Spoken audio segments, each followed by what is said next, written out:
Shall I start the class? Strength is very less. They are still joining, I guess. So shall I wait or start the class?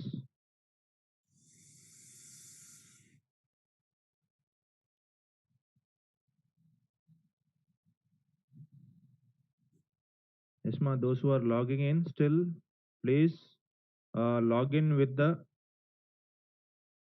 name as section and your roll number. Because there is no quiz, so we can't know who is present and who is absent. So if any name we will able to see, that will be made as absent. So make sure that you are login with the section and roll number only. And you should log in with audio should be on and it should be muted.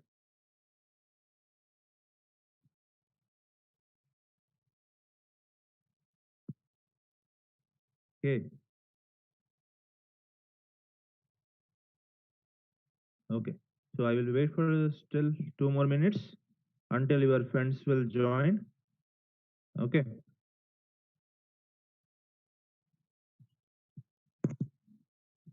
Exactly at 4:25, I will start the class. Okay.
Okay.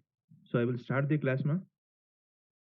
Still, now the time is 4:26. So I will start the class. Okay. So in the previous class, what we have discussed regarding the micro instruction,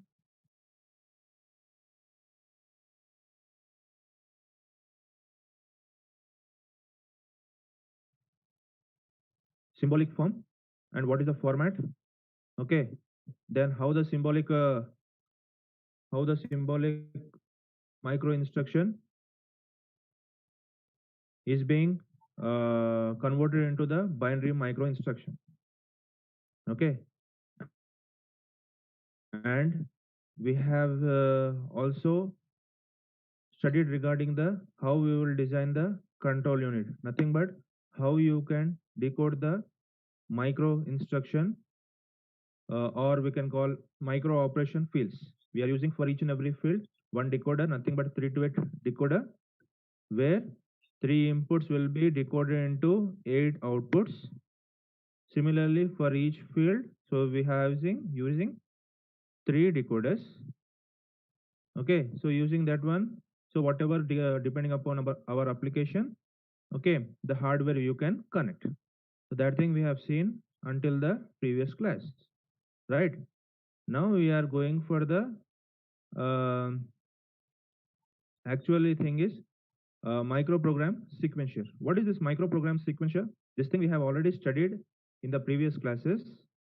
Okay, as we are studying regarding this micro instruction, micro operation fields. Okay, so the same thing, only we have added some hardware part. Okay, the microprogram sequencer.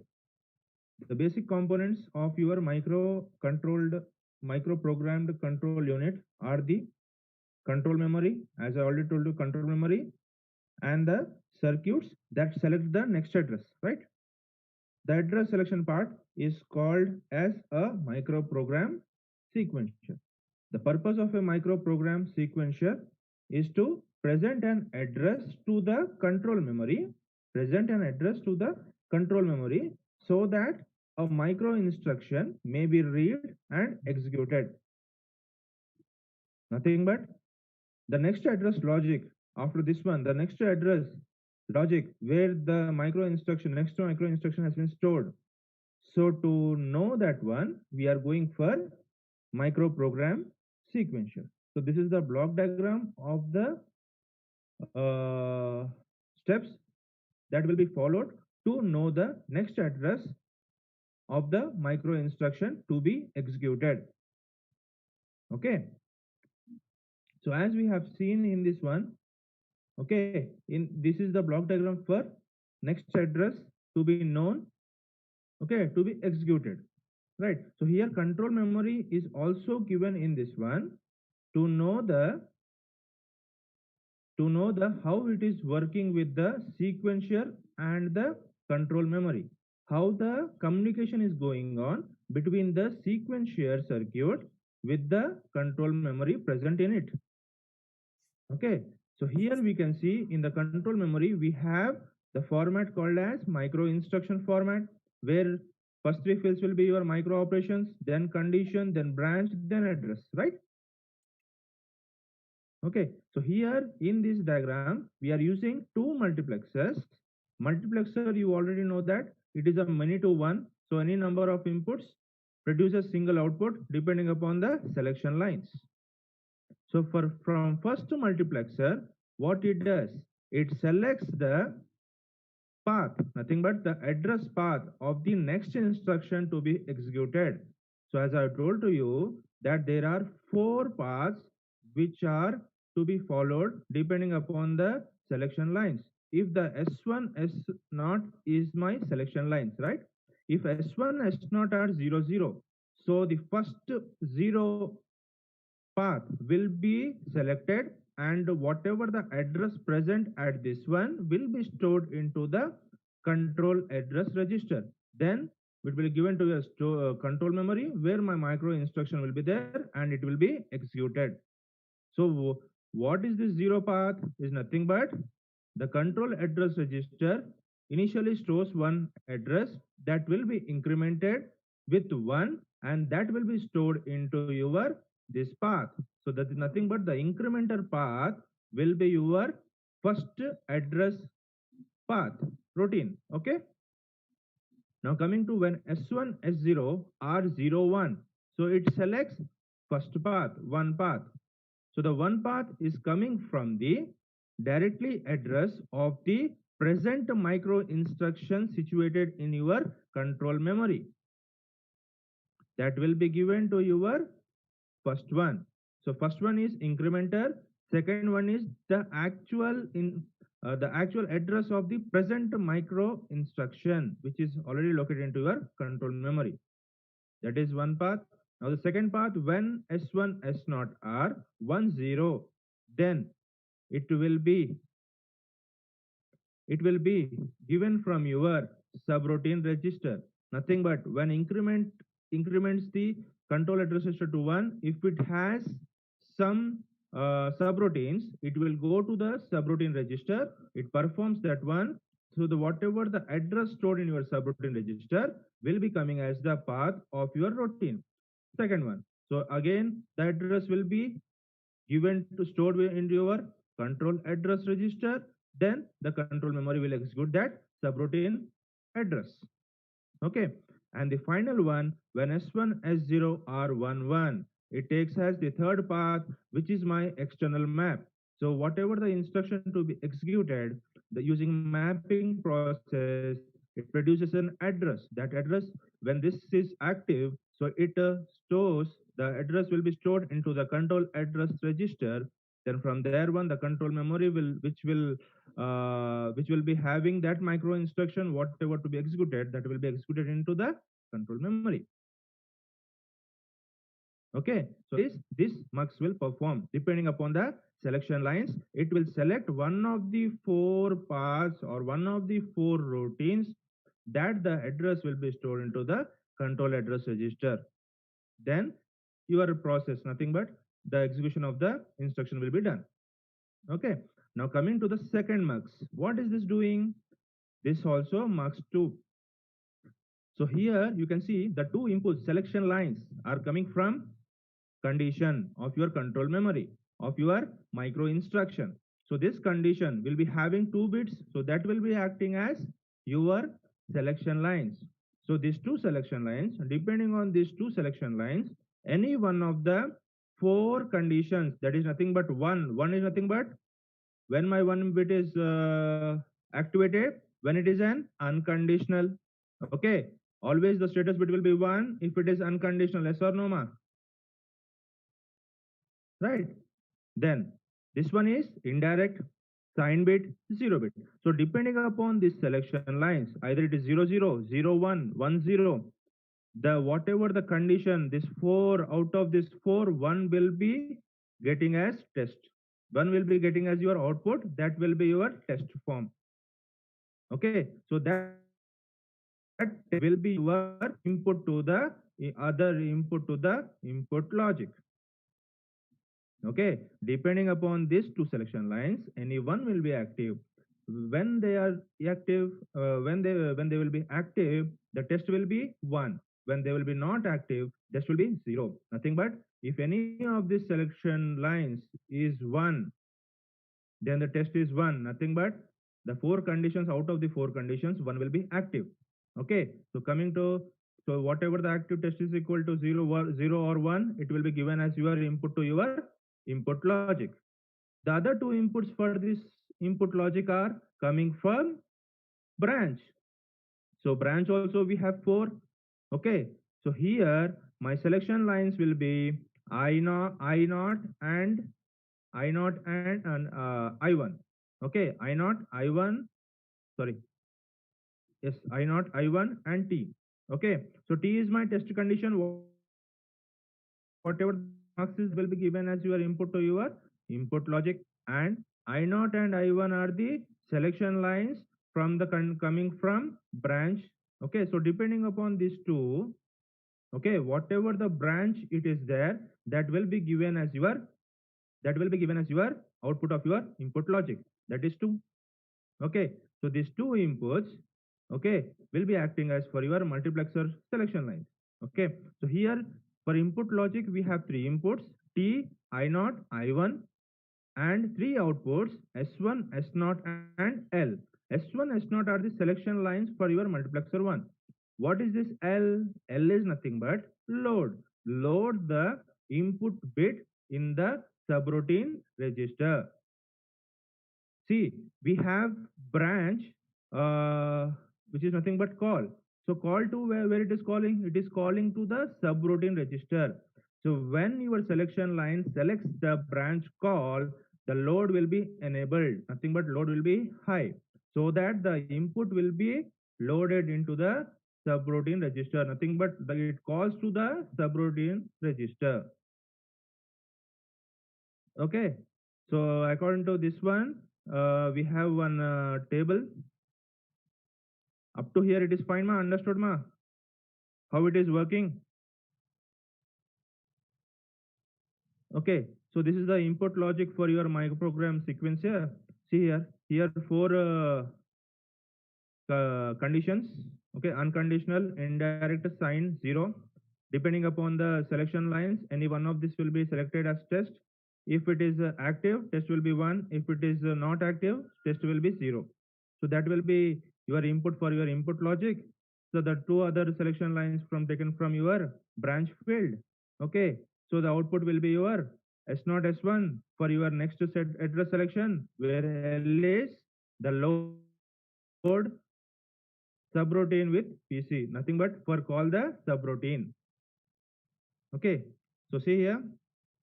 So we have three input for input logic I1, I naught, T. So I1, I naught, T is the input logic. So as we have three inputs, there will be eight combinations, nothing but eight instructions to be performed. So 000, 001, 010, 011, 10x, 11x. What is this x? X may be 0 or 1. Okay, x may be 0 or 1. So here we will be having two conditions, 100 and 101. So for 100 and for 101, the output will be, the load will be 0 only. As see here, we are taking return and map. Okay, but when your L will be active, when only when you are calling the subroutine register. See here, when my I1, I naught is 0, test is 0 means it will be taken as S1, S0 as 0. Whenever the test is high, whenever the test is high, the output is also high, nothing but 0, 1. Okay, next. See here, whenever my test is low, output is S1, S0 is 0, 0. High, 0, 1. Okay, output low, 0, 0. Output high, 0, 1. Similarly, 100, 0. Okay. So the first case it will be 0, 0. And when 101, the test is high, so it will be 10. Similarly, 110, test is low, so it will be 0, 0. When it is 111, the output is 1, 1. Okay. So depending on this one, so when my L will be loaded with the subroutine, when branch is 0, 1. When branch is 0, 1 and test is 1. Okay. So then only I will call to the call routine. That's why it is enabled. Nothing but L is enabled. Remaining all cases, it is not enabled. So it is 0. Okay. So depending on this one, we have written some equation S1, S0 and L. This is depends. This equation can be written using K-map. This K-map will be discussed in your ADE, which is already going, the analog part. So in digital part, your K-maps will be coming into existence. So I can't discuss now. So just I'm writing the equation. How you are getting means, um, we are taking separately S1, S0, and in terms of I1, I0, and T. So as we have three input variables, so it will be having a three variable K map. Okay, so separately I have written three variable K map. So like this, we can reduce a given Boolean expression or reducing some terms into a single part. So as we are using the three variable K map, if you there will be having yes ma, this topic will be discussed in detail. So just this I have given here four ones, nothing but S1, right? Right. So S1, where my ones, here one means the component is present or the function is present. So one, when it is one, when we have 10x and 11x. 10x again will be having two combinations. So 100, 101 and 110, 111. So in these four terms we have present in your S1. See here, S1 0, 0, 0, 0, 1, 1. So in these two terms only present, nothing but here as it is a don't care or will be having a X means it can be having 0 and 1 only. Okay. So we will take this two. Okay, 100, 101, 110, 111. So I have made this four ones. So I'm combining these four terms as a quad. Nothing but quad means pairing the four ones in a single thing. So from this quad, we can neglect the two variables. So see here, so S1 is equal to this, all variables will be neglected, only this I1 will be left. So that's what S1 is equal to I1. In a similar fashion, wherever it is 1, okay, it will be stored and form a pair. So depending on this one, we are getting the equation. So we'll get our output S1 for this, S1 for next address location when S1 is equal to the first I1, okay, and S0 is equal to I0 I1 plus I1 dash T, and the load is equal to I1 dash I0 T. Okay, so in detail, when you understand this K map, then you'll be able to know how they got your answer, right? So until now, this topic has been completed. Okay, now the next topic will be started by Spandana ma'am. Okay, until now, any doubts?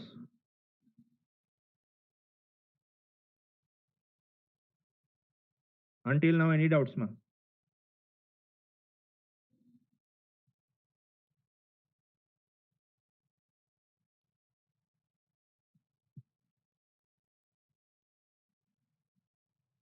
No doubts? Okay, then the next topic will be covered, taken by Spandana ma'am. So this is for IT. It is a fourth unit. Okay. Okay. Then over to Spandana ma'am.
Isma, don't leave the session because still class is there.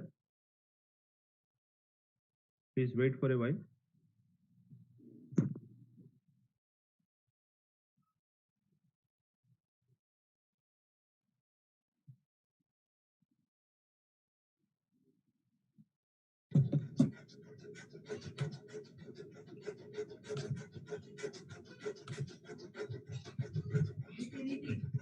Good evening, one and all.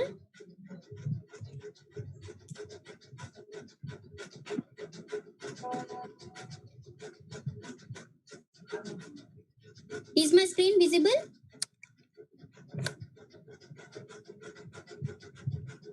Okay. So what we have discussed is, we have discussed till now micro-programmed control, right?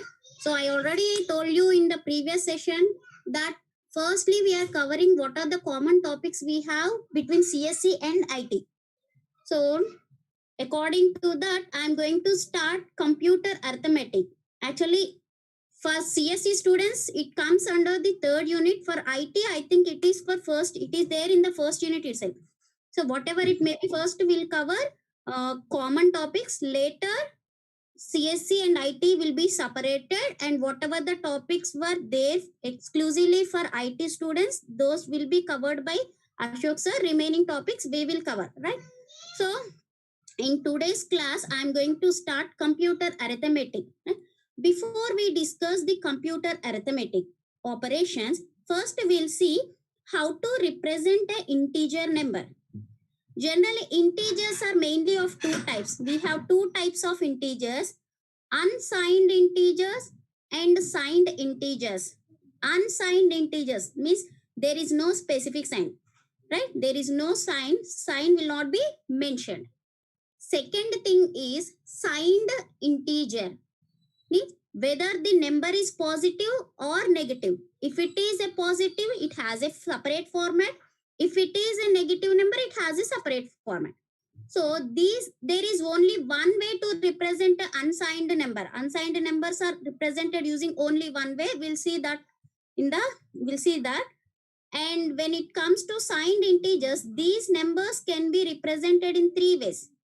First one is signed magnitude representation, one's complemented representation, and the last one is two's complement representation. We mostly use signed magnitude representation as well as the two's complement representation for arithmetic operations. To perform arithmetic operations, for signed numbers, we only use the signed magnitude as well as the two's complement representation. Right? So these are the two different types of integers we can have, signed and unsigned. Now, I told you that for unsigned numbers, there is only one format. But for signed numbers, you can represent in three formats. So in the first unit, I explained how to know whether the given number is positive or a negative number. How to know? Yeah, it is by using the MSB bit. MSB bit is it present at the extreme left. Extreme left. Whatever the bit is present at the extreme left, that is known as MSB bit. Extreme right bit is known as the LSB bit. So if the MSB bit, most significant bit, is 0, it represents a positive number. If it is 1, it represents a negative number. Now, let us consider one example.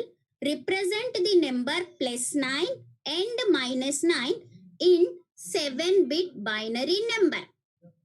Represent +9 and -9 in 7-bit binary number. So when it comes to +9, if you mention plus or not, that doesn't matter. If you don't give the sign to any number, it obviously becomes a positive number. That comes under unsigned number. Right? So there is only one way to represent the unsigned number. Here you are asking you to represent the number in 7-bit binary format. Right? So the value for this is this one. The value of 9, binary number or binary value for the decimal number 9 is this one. 2 power 0 into 1, 2 power 1 into 1, 2 power 2 into 1, 2 power 3 into 1. Like this, when you calculate this, you will get a 9. So this is the only way to represent a unsigned number. But when it comes to a negative number, signed number means explicitly you need to mention the sign of the number. If you don't mention the sign as minus, then it will become a positive number. The value will be changed. Right? So there are three ways to represent a signed numbers. That is, first one is signed magnitude, one's complement, and two's complement. Now, signed magnitude.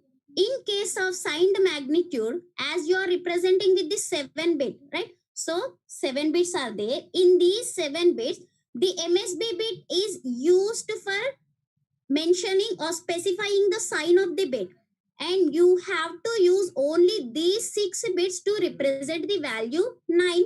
Right? So as the number is negative, so the MSB value is 1, it represents a negative number. So for -9, MSB is 1. And the remaining 6 bits you can use for representing the value 9. So how to represent 9? 001 001. The corresponding value for 001 001 is 9. This is signed magnitude representation. When it comes to signed ones complement representation, take the ones complement of this. Take the ones complement. You know what is a ones complement? Ones complement is just inverting the numbers. 0 becomes 1, 1 becomes 0. Therefore, 001 001 will become 110 110, and this MSB bit won't be changed. In the same way, signed two's complement representation is take the two's complemented value of this 9. Take the 2's complement value of 9. What is 2's complement? If you add a 1 to the 1's complement, then you will get the 2's complement. So add a 1 to 110, then you will get 110, 111. So these are the three ways to represent a unsigned number. But if it is a signed number, you no need to mention the size. That is the reason here it is specified. The MSB bit is 0. That means it obviously by default the number is positive number. You are not mentioning the sign. Next. Now moving on to our topic, computer arithmetic. So what are the arithmetic operations that you can perform on your computer are these. These are the different arithmetic operations. Addition, subtraction, multiplication, division, and floating point arithmetic operation. Floating point, that means point values, 1.2, 1.3, those are all known as floating point. So on the floating point numbers, how to perform the arithmetic, these arithmetic operation like addition, subtraction, multiplication, and so decimal arithmetic unit and decimal arithmetic operation. So these are all we'll see in this unit. Clear? First we'll see addition and subtraction operation. Addition and subtraction. So addition and subtraction, how to perform this add and subtraction on signed magnitude data and how to perform it on 2's complemented data. That we'll discuss. In the same way, how to perform the multiplication on signed magnitude data on 2's complemented data. Similarly, how to perform the division algorithms on signed magnitude as well as on 2's complemented data. All we'll see in this unit, right? First, we'll see addition and subtraction. You know how to perform it. Before you discuss this addition and subtraction, so as I'm going to explain this addition and subtraction on signed magnitude data first, later we'll see how to perform this addition and subtraction on 2's complemented data. Right? You know how to represent a signed magnitude data, right? So in signed magnitude data, always use the MSB bit for the what we call to specify the sign of the number. If it is 1, it represents a negative number. If it is 0, it represents a positive number, right? Next.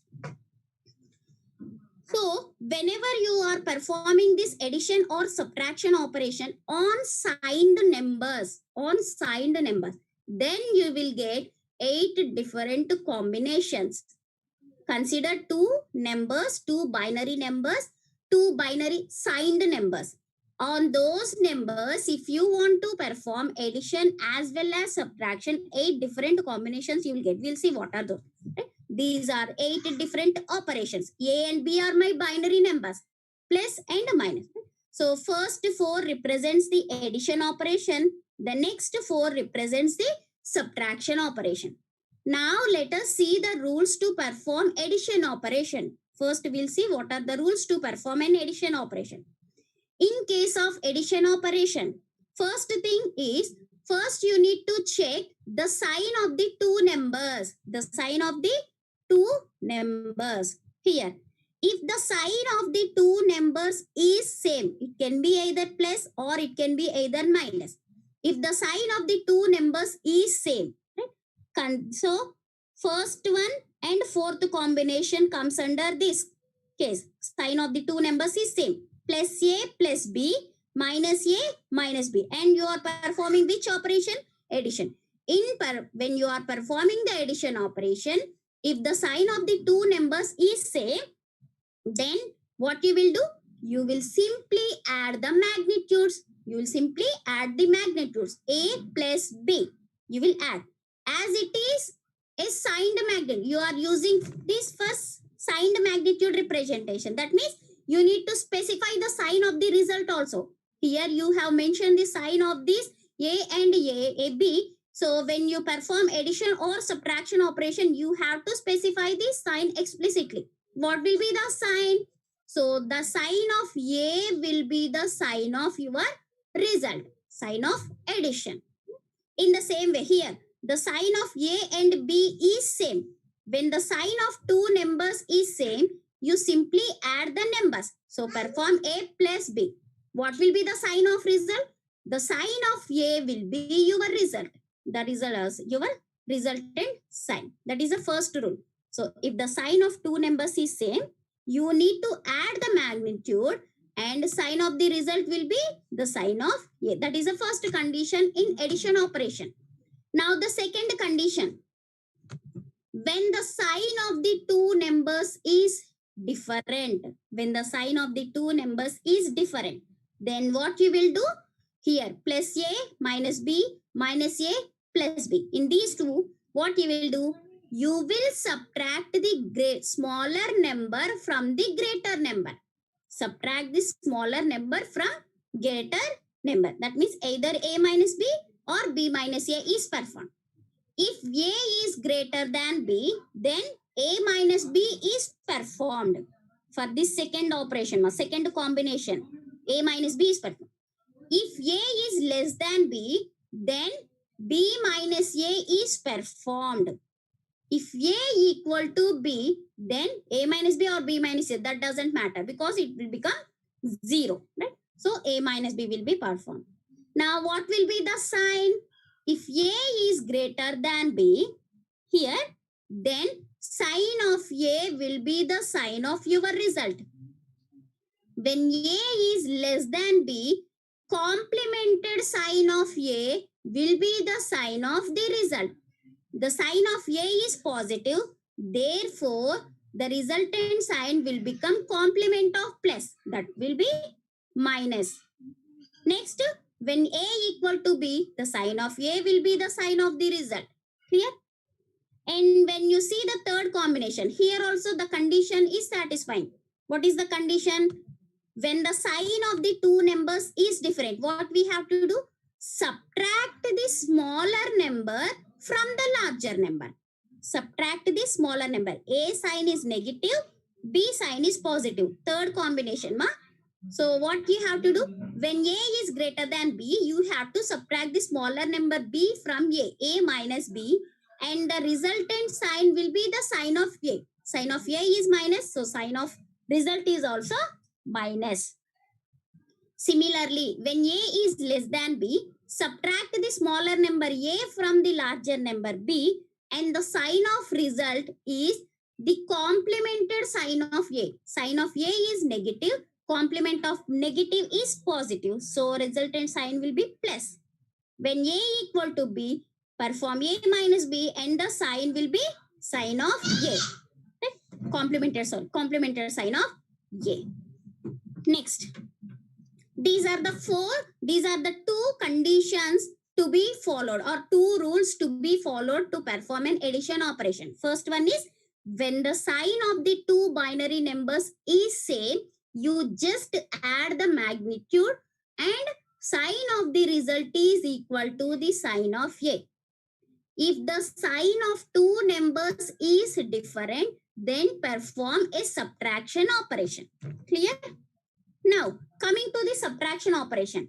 So 5 to 8, these four are the combinations for subtraction operation. The subtraction is just the reverse of addition operation. See, when the sign of the two numbers is different. In case of addition operation, if the sign of the two numbers is different, what you will do? You will apply the subtract. You perform the subtraction. That means smaller number is subtracted from the larger number. But in case of subtraction operation, when the sign of the magnitude, sign of the two numbers is different, then you need to add the magnitude. You need to add the magnitude, and the sign of the result will be sign of your A. See here. Right? So first one, sign is, sixth case, sign of A and B are different. Seventh case also, sign of A and B are different. When the sign of the two numbers is different, what you have to do? You need to perform addition operation. You need to apply add operation on the magnitude. That is, perform A plus B, and the sign of the result is sign of A plus here, and here sign of A is minus in seventh combination. So the resultant sign will be minus. That is the first rule. Similarly, second rule is when the sign of the two numbers is same. When the sign of the two numbers is same. In case of addition operation, when the sign of the two numbers is same, you will apply add operation. In case of subtraction operation, when the sign of the two numbers is same, then the larger number, from the larger number, you have to subtract the smaller number. See here, fifth case and eighth case comes under this. Sign of the two numbers is same. Sign of the two numbers A and B is same. Here A and B sign is minus minus. Then what you have to do? When A is greater than B, subtract the smaller number B from A. And the sign of A will be the sign of result. Similarly, when A is less than B, subtract the smaller number A from B and complemented sign of A will be the sign of result. That is, complement of plus will be minus. And A equal to B, you can apply A minus B.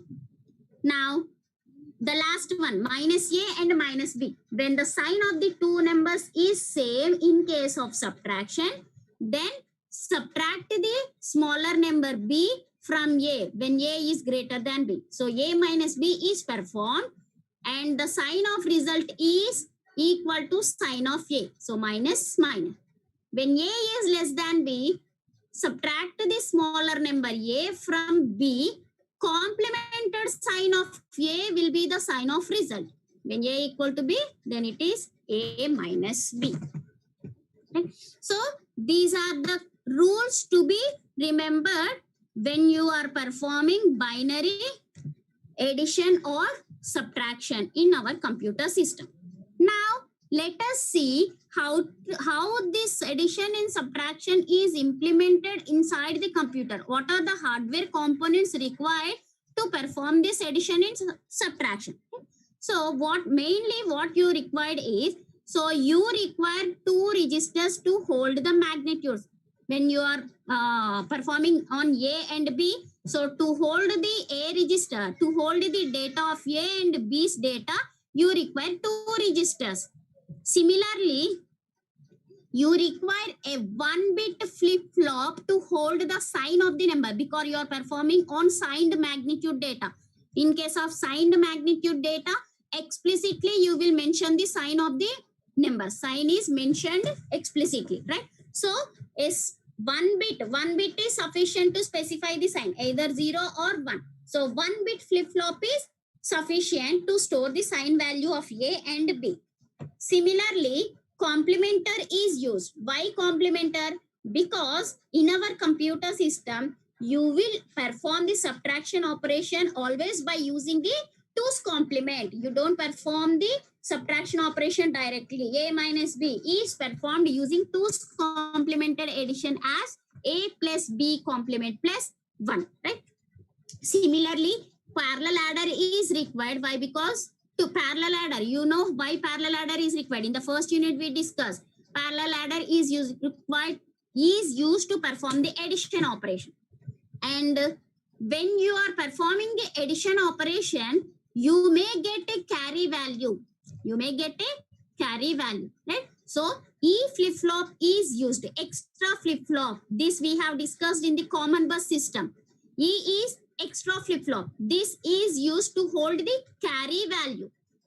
Along with this, one more flip-flop, AVF, is also used. Add overflow flip-flop. We'll discuss about this overflow in detail later, right? So what is to be remembered is, as of now, what you have to remember is, when you are performing the addition operation, there is a chance to get the overflow values. What is overflow and examples I'll tell you in the next session.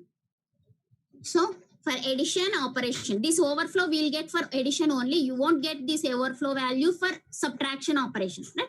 So when you are performing the addition operation, AVF flip-flop is used to hold the overflow bits. Right? So these are the main hardware components required to perform addition and subtraction on signed magnitude data. So this is the hardware representation, So B is the register which holds the value B. BS is a flip-flop which holds the sign of B. A is the one holds the A's data. AS holds sign of A. Parallel adder is used for addition operation complement. See here, from B, complementer will get the data from B register and that will be given to your parallel adder. And here, once the addition and subtraction is performed, you need to store the result back into accumulator. Accumulator is the register, one type of register which is used to store the result values. In here, we are using the register A as an accumulator. Okay? That means how I am writing is A equal to A plus B, A equal to A minus B, A equal to B plus A. Right? So the result of addition or subtraction I am storing back in the register A. Therefore, I am using this register A as an accumulator too. Okay? So from B register, complementer will get the data from B register that will be supplied to your parallel adder. And this parallel adder will also get the data from A register. So three inputs are provided to the parallel adder. One is the A register, from the A register. Second one is from complementer. And third one is a input carry which is coming from the mode value. Mode bit. So a mode bit M is used or provided as a input carry to the parallel adder. And this mode bit will take only two values, either 0 or 1. Right? So based on the value of mode bit, addition operation or subtraction operation will be performed. Right? So if the mode bit value is 0, let us assume that mode bit value is 0. When mode bit is 0, one input given to the parallel adder is 0 plus one input is coming from the register A, 0 plus A, second input. So this mode bit is given as an input to the parallel adder as well as to the complementer. So the complementer is 0. So when the complementer is getting the data from the B register, the same will be transferred to the parallel adder. Is it clear? Mode control. The mode bit is given as an input to the parallel adder as well as to the complementer. Right? So now whenever the value of mode bit is 0, then this parallel adder is responsible to perform the addition operation. Right? We are always addition or subtraction, whatever the operation it is, you are using or you are performing only the addition operation, because subtraction is performed using the 2's complemented addition. That is the reason I am taking only the parallel adder. No subtractor. We are not considering any subtractor. Right? So the three inputs given to the parallel adder are, one is 0, one is A, 0 plus A. Why plus? Because this parallel adder is responsible to perform the addition operation. So 0 plus A plus B register. Complementer is getting the data from the B register. As this complementer is getting the input as 0, so the same B register data will be transferred to parallel adder. So now the parallel adder contains 0 plus A plus B. That sum will be transferred back to the register A, because we are using A register as an accumulator too. So what is the value of 0 plus A plus B? 0 plus A plus B is A plus B, which means it is an addition operation. Clear? While performing this addition operation,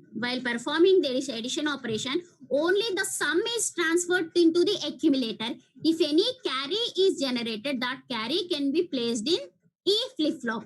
If any overflow bits are there, those overflow bits can be placed in add overflow flip-flop. So this is for addition operation. Now, if you want to perform this subtraction operation, you know how to perform subtraction operation using 2's complemented data. A minus B is equivalent to A plus B complement plus 1, right? So whenever the mode bit is 1, so that 1 will be supplied as a direct input to the parallel adder. So now the parallel adder contains 1 plus one more input is coming from the register A, 1 plus A plus. Now this complementer is getting the data from the B register B. As this complementer value is 1, the complementer is 1. So B will be converted into B complement and that will be given to the parallel adder. Am I clear?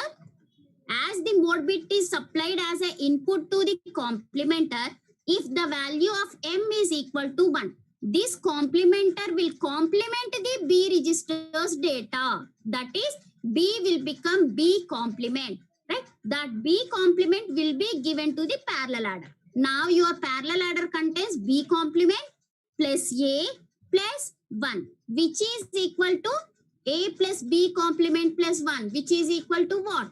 Your subtraction, A minus B operation.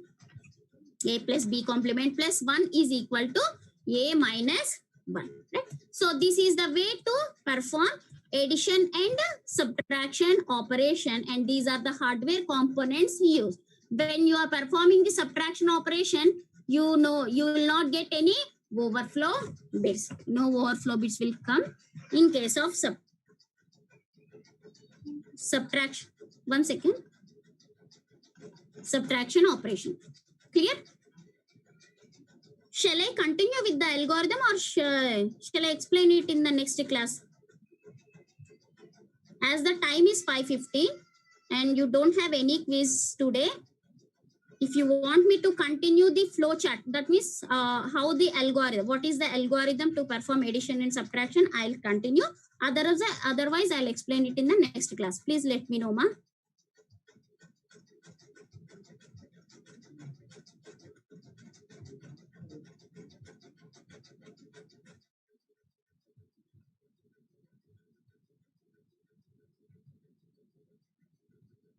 Okay.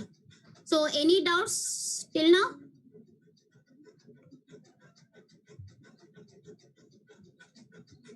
Any doubts, ma? Okay, I'll continue in the for now. Once explain the subtraction. Okay. 5D2. You asked me to explain the subtraction. Okay. Okay, the flow chart I'll continue in the next class. Any other doubts?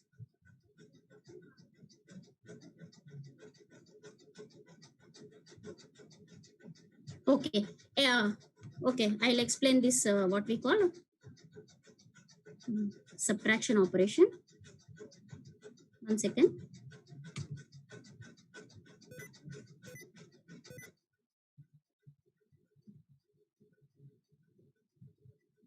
So, do you understand why these hardware components? What these hardware components will do? These hardware components are what? One is the register. A and B are the two registers which holds the data, A's data and B's data. AS and BS are the 1-bit flip-flops. Obviously, flip-flop means it holds only 1 bit only. So 1-bit register or will be also called as flip-flop. These are used to hold the sign values because we are using this hardware representation for signed magnitude data. So explicitly you need to mention the sign AS and BS. Next, complementer. Why complementer? Why? Because we are always performing the subtraction operation using two's complemented data. Therefore, you need a complementer and you need a parallel adder because addition, to perform addition as well as to perform the subtraction operation, you require the adder which performs the addition. Now, so this complementer and parallel adder were given with a mode bit, given as an input with the mode bit. Based on the value of mode bit, this hardware representation will perform either addition or subtraction operation. I hope you are clear with addition operation, so I'll explain only the subtraction operation.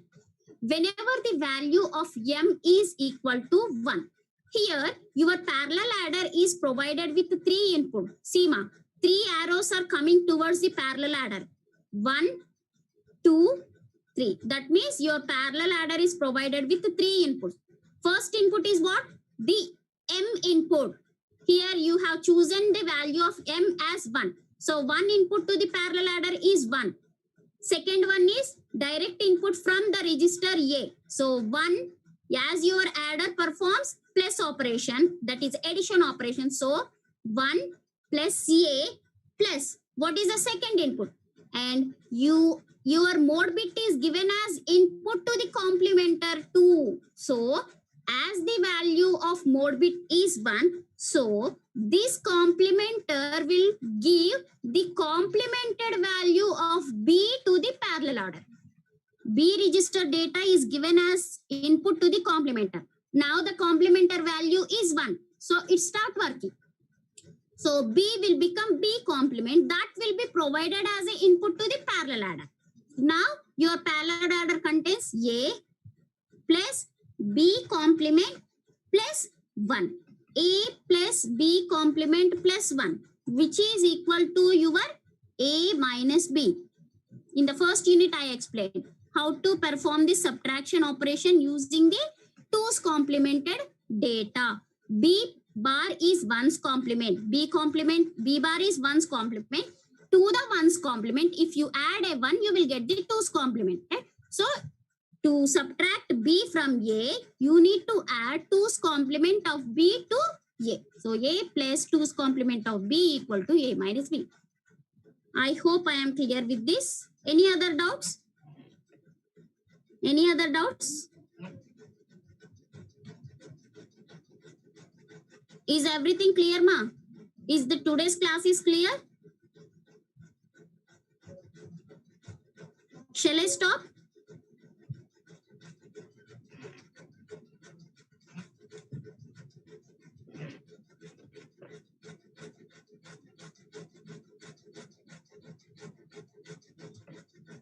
Okay, thank you.